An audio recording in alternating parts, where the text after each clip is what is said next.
Hello, everybody. This is the breakdown. I'm Adrian Clarke. Thank you so much for joining me. Today, we're going to analyse Arsenal's performance in their 1-1 draw with Brentford. Tough game for Mikel Arteta's side. I think if you'd have asked me ahead of kickoff, would I have taken a point? I'd have said no chance. This is a game we'll win and we should win. But having seen the match and seen how well Brentford played and how we performed as a team, I actually think it's a point gained. I really do. I think that the Arsenal teams of years gone by would have wilted and lost that match. So in a sense, even though the performance certainly wasn't good, I do believe that it could be a valuable point come the end of the season, because playing the way that they did, Brentford, creating some excellent chances, Arsenal could easily have lost that game. So I think we get out of there, we take our medicine and we move on. That's how I see it anyway. But we're going to get into the nuts and bolts of whys and why things happened and what exactly occurred in the key moments of the game. Right, for me, you can kind of almost compartmentalise this match into three sections. Okay, the first half an hour were a little bit sloppy. Not a lot's happening. There's no tempo to Arsenal's play. There's no sharpness, and it's a battle. And Brentford are happy to make it that. There's no flow to the match at all. We had in the first half an hour of the game one touch inside Brentford's box, which is really not very good at all. You can actually have a look at the XG map from the first half an hour of the game here. And as you can see, just the one effort from us. I think it was a Gabriel header that was blocked. Very low on the XG. Not a lot happened. Well, flip it on to the end of the first half. Much better. We started to progress higher up the pitch. We got our fullbacks into the box, Nketiah in particular. We started to cause them one or two issues. And then we come out for the second half and we're dynamite. For 15 minutes, it's excellent. It's the tempo. We're playing at ×2 speed. It's too much, really, for Brentford to handle at that point. We get a goal and we deserve to get the goal. We also create some other chances. And during that middle half an hour, remember we had one touch in their box in the first half an hour. During the middle part, 25 touches inside the Brentford box. And it's mainly because we upped the intensity. We upped everything about our play. There was urgency, purpose. There was a little bit more bravery. And we looked a proper team. And you can look now at the XG map from that particular part of the match. As you can see, much better. The bulk of our chances in the match came during that period. Including the goal, of course. 5 shots, 0.42 XG. Brentford offering very, very little during that time as well. So we got ourselves one goal up. And then did we sit on it? No, we didn't. Having looked back at it, we didn't really retreat. That wasn't what happened. What happened was Brentford got a bit braver and they started to leave players up and they absolutely wanted to play on the counter.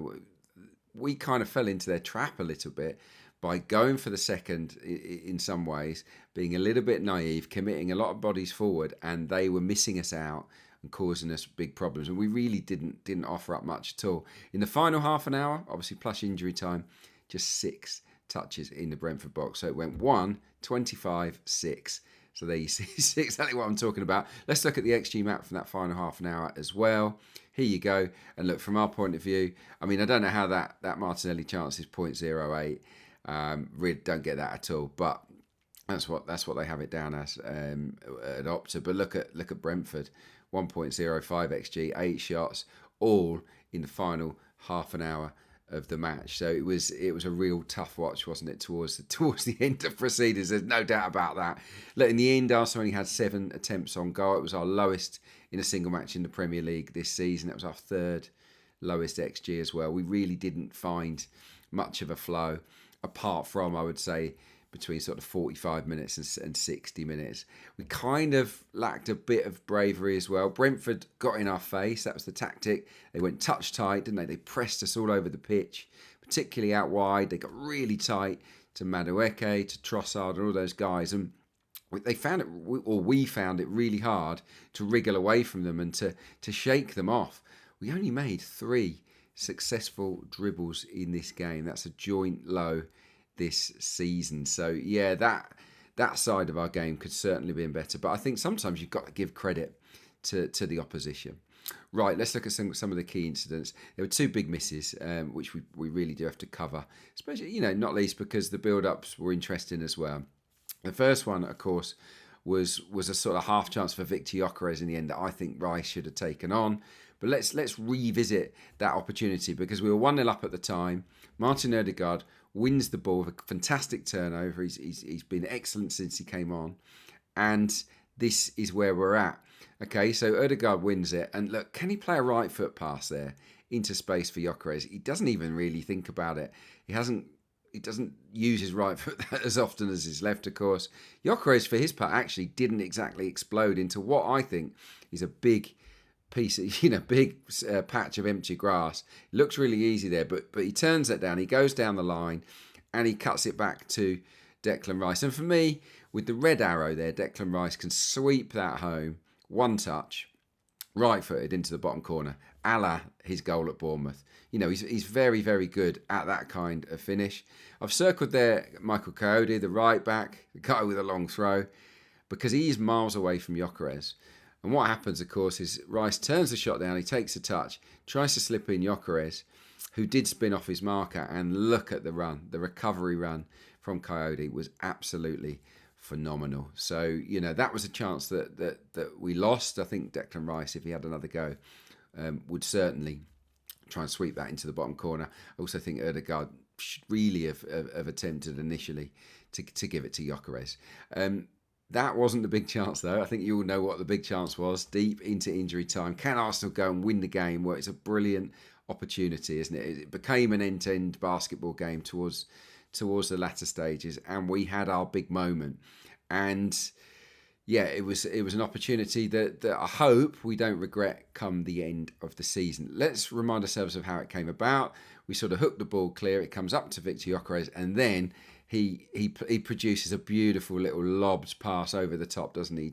He controls it, flicks it over the top for Jurrien Timber, and he's away. And Timber obviously hasn't got amazing pace, but he does hold off his man. He has to cut in on his left foot, and there's a slide tackle from the guy you can see on this slide. He's just stumbling. But the slide tackle kind of affects the angle he plays the pass at. So he plays it slightly firmer than he would have liked, I think, Jurrien Timber. And maybe that's why Martinelli didn't hit it first time. The angle was a bit away from him, and he has had to stretch with the outside of his foot to get to the ball, hasn't he? So I think a little bit more gentle there, and he can slip that one touch under Kelleher. So I'm going to give him a pass there because I think the ball from Timber isn't perfect. But as we flip it on to the key moment, as you see here, Kelleher has completely committed himself. He's lost all balance. He's slid. His legs have gone from beneath him. Everything is going away from goal. Okay, he's got no control over his body anymore. Apart from he sticks out that left arm, which is a brilliant idea. Clearly, it's superb. But that little red arrow there is all that Martinelli really needs to do. Just needs to get that little bit of elevation. Now the keeper's close to him, granted, but can he just chip that over with a little bit more composure? As you see, it's quite a low effort, isn't it? And that allows Kelleher to make the save. So yeah, it's a big chance. I think most people, when they observed it, thought, well, Martinelli's got to sweep that in first time. Could he have let it run across his body and gone left foot? But for me, because the pass wasn't perfect, the touch, it's not so much wrong with the touch, but can he go over that outstretched hand? He really wishes he had done. So yeah, I hope we don't regret that come the end of the season. Of course, they did equalise Brentford, and I felt like it was a goal that was coming in the post. I've got to be honest, their set pieces, their throw-ins were so dangerous, weren't they? I mean, they copy us really in terms of the way that they fill that 6-yard box, but they've got in Coyote, they've got a guy that can throw the ball absolutely magnificently. Here's an example. I think this one was from a corner actually, where we were kind of let off the hook by the goal scorer, Keane Lewis Potter. Here it is. Here as the ball comes in, I've circled there Mosquera and Erdegaard because they've become preoccupied with blocking Vandenberg, the centre half, at the far post. And it's left Lewis Potter all on his own. He heads the ball wide, unmarked. And that wasn't great from Mosquera or Erdegaard. There needed to be better communication. They were both trying to do the same job, which is obviously problematic. And there was another long throw that almost caused a big problem because David Raya came out and sort of he claimed he was fouled. He sort of dropped the ball. The referee didn't blow up, so it was a little bit of a let off. We scrambled it away in the end, but had they got the flick, we would have been in trouble. And here is why. Here you go. There's the trajectory of that long throw coming into a really crowded near post. But there circled is Erdegaard with Keane Lewis Potter, the guy who does go on to score the goal. And Keane Lewis Potter has done a Gabriel on him. He's dropped a shoulder and he's got around the back of him. He was goal side, Erdegaard. Suddenly he isn't goal side. And luckily for us, the ball doesn't come to him. Right, let's get to the actual goal. As I said, it was coming in the post. Now, Saka's come off the bench. He's a little bit... he doesn't look quite himself, if truth be told. Corner comes in, we clear it to the edge of the box, and Saka normally would control the ball and hoof it clear. But as you can see here, he goes for sort of a lazy-ish volley, one touch. The red arrow is really where he should be aiming it, and he rushes it, and it comes off at a funny angle, and it dribbles out for a throw-in, and from that throw-in, they score. So here is that delivery. It's obviously a bit further away from Raya this time. Credit Vandenberg who gets the flick. It's a brilliant flick. He comes from near David Raya, so he pulls into that zone in between Gabriel and Hincapié. Neither man probably does enough there. You can see Gabriel's route to the spot and Vandenberg's in the air. But it's what's going on behind that's the problem. And again, Lewis Potter just sneaks in behind Erdegaard to head the ball home, and it was an absolute killer, wasn't it? Now, they've scored goals like this all season, Brentford. Cody's unbelievable at it. But if you study the goals that any team really score or concede from long throws, it's very, very rarely the first guy. Obviously, you want to win the first contact to clear the ball. But the danger, the true danger in terms of the goal threat is who's at the far post. Who's the one getting on the end of the flick? And for me, I would be looking at getting a stronger defensive player in that position, marking the man at the far post, than Martin Odegaard. With all due respect, he's not the tallest. He's an attacking player. He's not known for his strength in the air.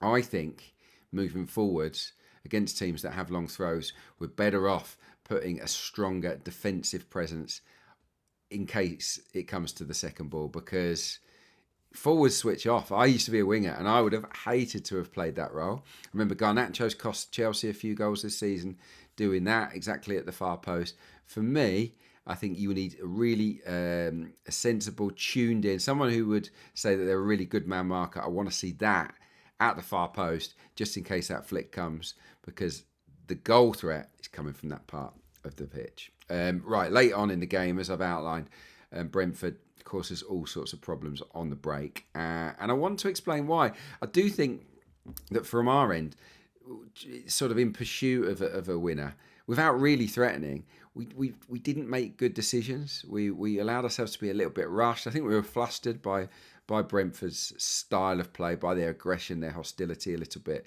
And we sort of, we overcommitted and left ourselves really vulnerable to breakaways. Here is one example. This starts with our throw.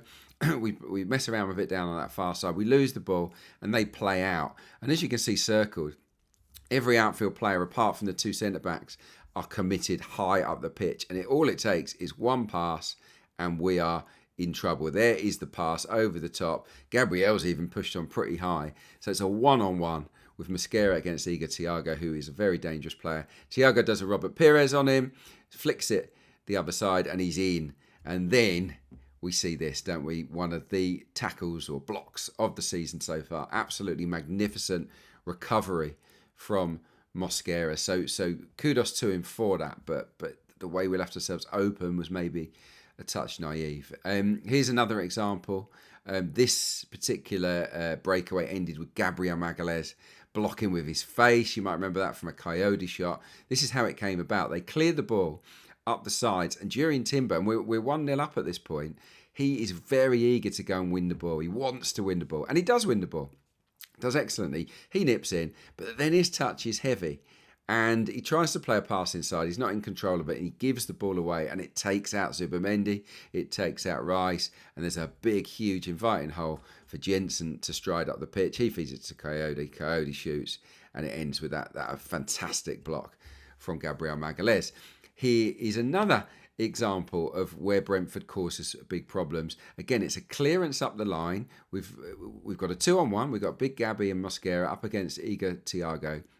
And Mosquera shows a little bit of inexperience. He tries to win the ball, like Timber just did. He's over eager. Remember, we're 1 up. We can just stay goal side, keep things tight, slow them down. But no, he wants to go and win the ball. He wants to get in front of him. Thiago's strong. He rolls him, and he's away. And he surges up the pitch, doesn't he? It's a brilliant run. And then Gabriel Magalhaes does magnificently. You see there. So just to explain what I've got on the screen there, Gabriel Magalhaes is blocking the far corner, and I've put that in the red square there. That's the part of the goal where he says, you can't, whatever happens, I'm blocking that. You can't get it past me into that far corner. He's also stuck out his back leg to stop that pass to Dango Ouattara. That is very, very good defending. And what he's saying is, beat my keeper in that white goal there that I've got in the square. And it's like a 5-a-side goal, isn't it? It's tiny. It's absolutely tiny. And that's Gabriel Magalhaes getting his positioning bang on. He knows exactly where he is. He knows where the goal is. He knows where his goalie is. And Thiago has to go near post. David Raya makes the save. But it's down really, I think, to Gabriel Magalhaes and his position. His body position was absolutely superb. That wasn't the end of it. Again, here's another example. If you remember the chance where Igor Thiago spins in behind Gabriel Magalhaes and blasts it just over the crossbar late on. It was a really nervy moment for us. But again, it comes from one of our attacks. We've committed players forward. And let's pick it up here where they boom it long. And basically, I talked earlier about how brave Brentford got in the second half. They kept leaving players up, and they were very keen to go back to front and catch us out. They knew that we were desperate to get a second goal. So they boom it up there. Gabriel Magalhaes wins the header, but it's not a good header, and it falls to Jensen, who's super high there in that 3v3. Zubimendi's got too much ground to cover. He can't get there for the second ball, and they flip it over the top for Igor Thiago, who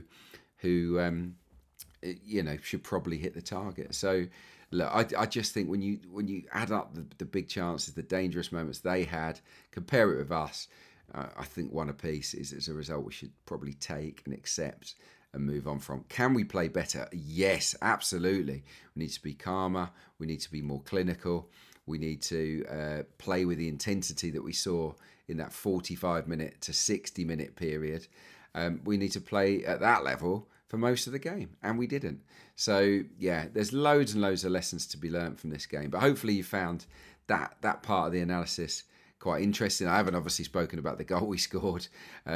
We will get to that in player ratings actually, but which we might as well start now. So let's crack on with that. David Raya, I'm going to go 6 for David Raya. I don't think some of his distribution was great.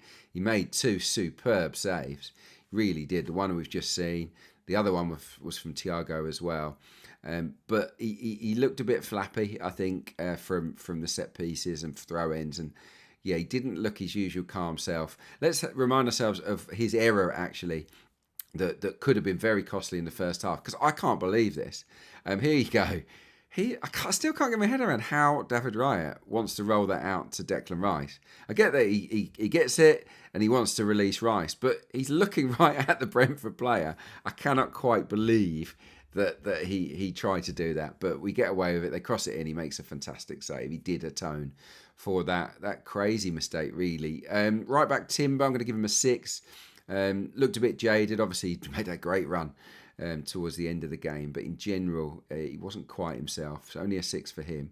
Mosquera, I think, made mistakes in the game, and it wasn't easy for him, but I also think he made a lot of good clearances, a lot of headers, and he made the tackle, or certainly one of the tackles or blocks of the season so far. So he gets a 7. It's pretty much the same for Gabriel Magalhaes. He got knocked over a couple of times in the game by Thiago inside the box, but he also produced a great piece of defending, which we've outlined. He stuck his head in the way of a Coyote shot.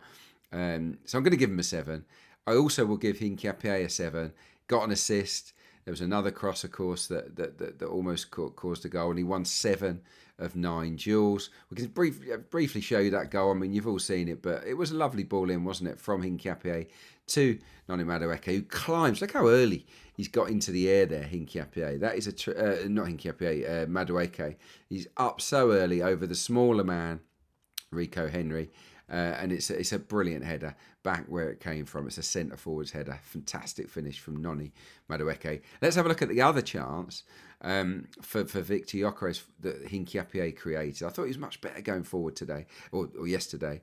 He drives it across the face of goal absolutely brilliantly. And Gyökeres, for me, he gets involved a little bit too much in the physical battle there. He gets close enough so that the defender can hold him. Now, what I want to see from my centre forward here, he's standing off of that fullback and darting late doors across him. But if you get there too early and you get too close to the defender, they'll put their arms on you, and then you're a little bit hamstrung, and he couldn't get on the end of that cross, even though it was flashed superbly across the face of goal. So yeah, that's the back four. Let's get into midfield. Zubimendi's a 5. I thought he struggled, didn't really impose himself on the game at all. Very low in terms of touches and passes. You'd have to say the same for Eza.